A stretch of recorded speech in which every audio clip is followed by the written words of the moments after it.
हाय viewers, अपने एक नए वीडियो के साथ मैं हूं मोहम्मद सफ़दर डोगर। तो इंट्रोडक्शन टू सी लैंग्वेज की सीरीज़ के इस वीडियो के अंदर जो टॉपिक हम कवर करेंगे वो है जी conditional operator. Conditional operator in C language. The conditional operator is a decision making structure.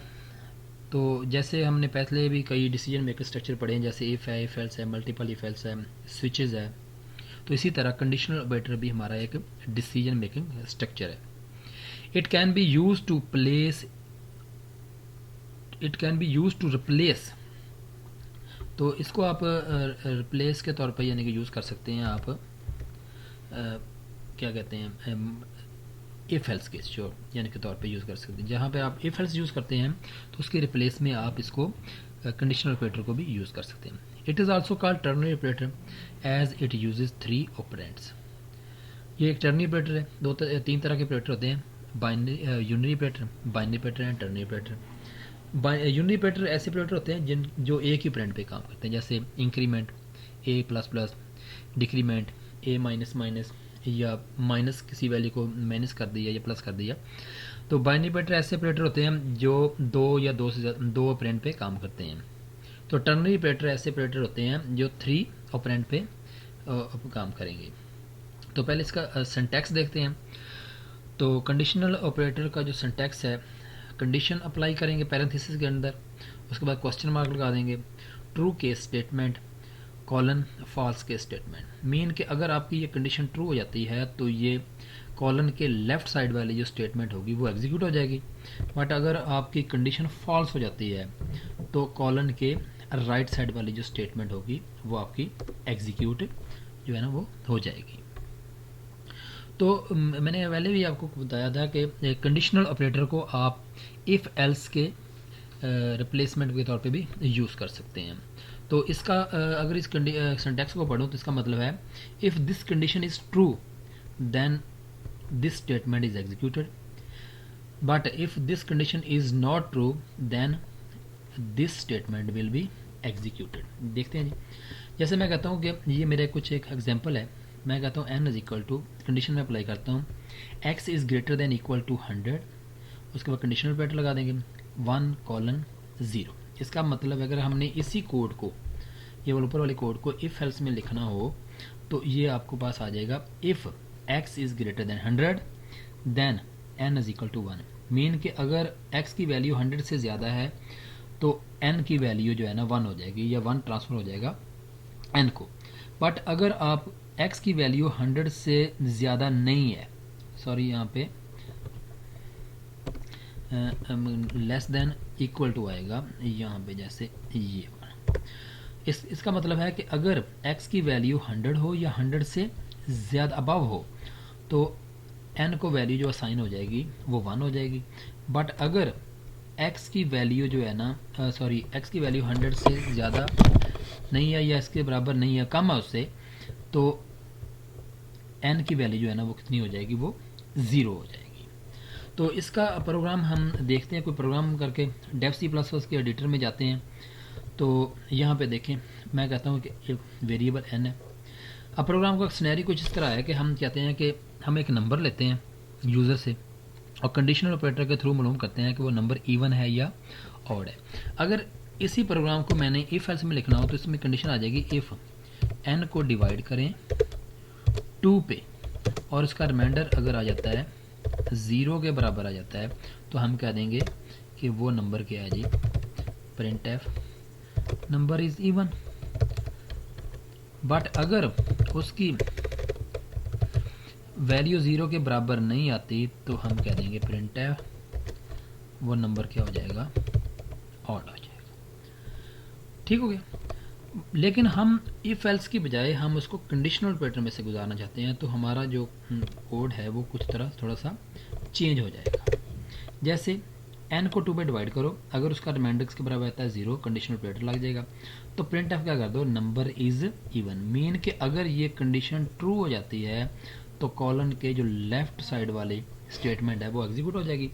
But अगर ये कंडीशन आपकी फॉल्स हो जाती है तो कॉलन के राइट साइड वाली कंडीशन स्टेटमेंट जो है ना वो आपकी एग्जीक्यूट हो जाएगी। इसको रन करते हैं।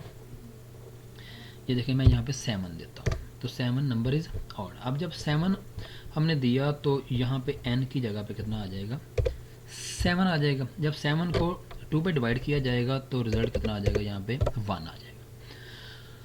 तो रिमाइंडर 1 आ गया। 1 इज इक्वल टू 0, तो क्या कंडीशन ट्रू है, तो कंडीशन हमारी फॉल्स हो जाएगी। बट जब कंडीशन हमारी फॉल्स होगी तो हमारा ये राइट साइड वाली जो स्टेटमेंट है ये एग्जीक्यूट हो जाएगी।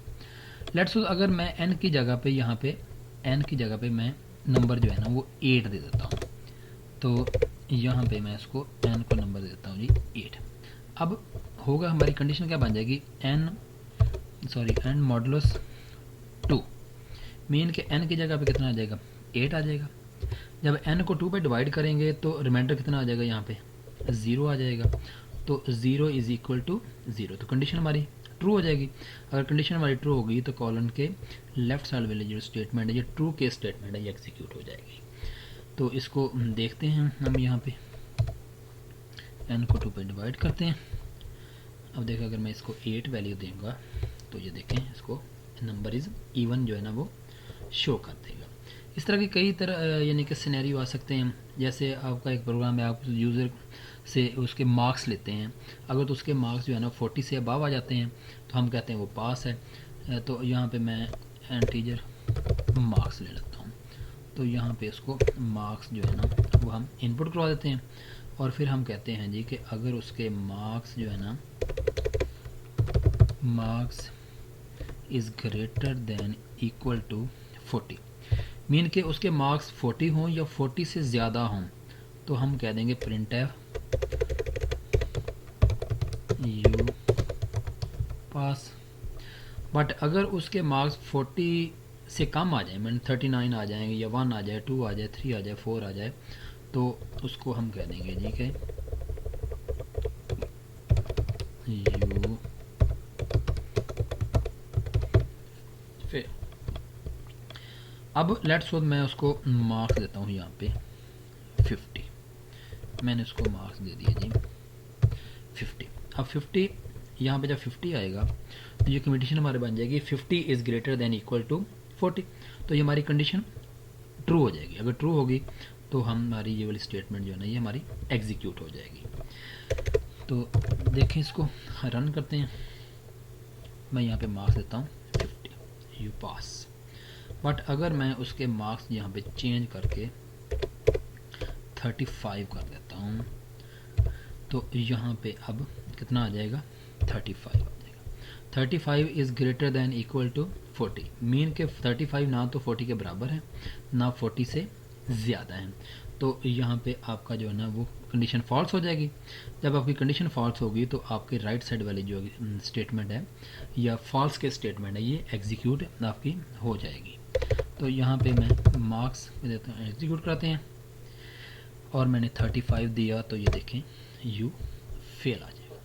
बट अगर मैं उसको मार्क्स उसको 40 दे देता हूँ तो यहाँ पे आपकी कंडीशन जो है ना वो बन जाएगी 40। अब देखें 40 is greater than equal to 40, mean के 40 या तो 40 के बराबर हों या 40 से ज़्यादा हों, तो यहाँ पे और का ऑपरेटर आ जाएगा। इसको हम ऐसे पढ़ेंगे 40 इज़ ग्रेटर दैन और इक्वल टू 40। तो 40 से ज़्यादा तो नहीं है बट 40 इक्वल टू 40 है, तो एक कंडीशन हमारी ट्रू हो जाएगी। तो और में हमने कहा था कि अगर हमारी एक भी कंडीशन ट्रू हो जाती है तो वो ट्रू कंसिडर होगी, तो यहाँ पे ट्रू आ जाएगा। तो हमारा ये जो है ट्रू केस स्टेटमेंट है ना ये हमारी एग्जीक्यूट हो जाएगी। देखें इसको, ये देखें। बट अगर मैं इस कंडीशन को थोड़ा सा चेंज कर देता हूँ, मैं इस कंडीशन को कैसे करता हूँ, मार्क्स इज़ ग्रेटर देन 40, तो अब हमारा सिनेरियो जो है ना वो चेंज हो जाएगा। ये कह रहा है कि 40 इज़ यानी marks is greater then 40, but marks में कितना है 40 है, तो ये कंडीशन अब हमारी क्या हो रही है, फॉल्स हो रही है। तो इस केस में हमारा फॉल्स के स्टेटमेंट जो है ना वो एग्जीक्यूट हो जाएगा। मार्क्स देते हैं, इसको एग्जीक्यूट कराते हैं। यहाँ पे मैंने 40 दिया तो ये देखें अब इसका सिनेरियो चेंज हो जाएगा। Thanks for watching my video. Please subscribe my channel. Okay bye.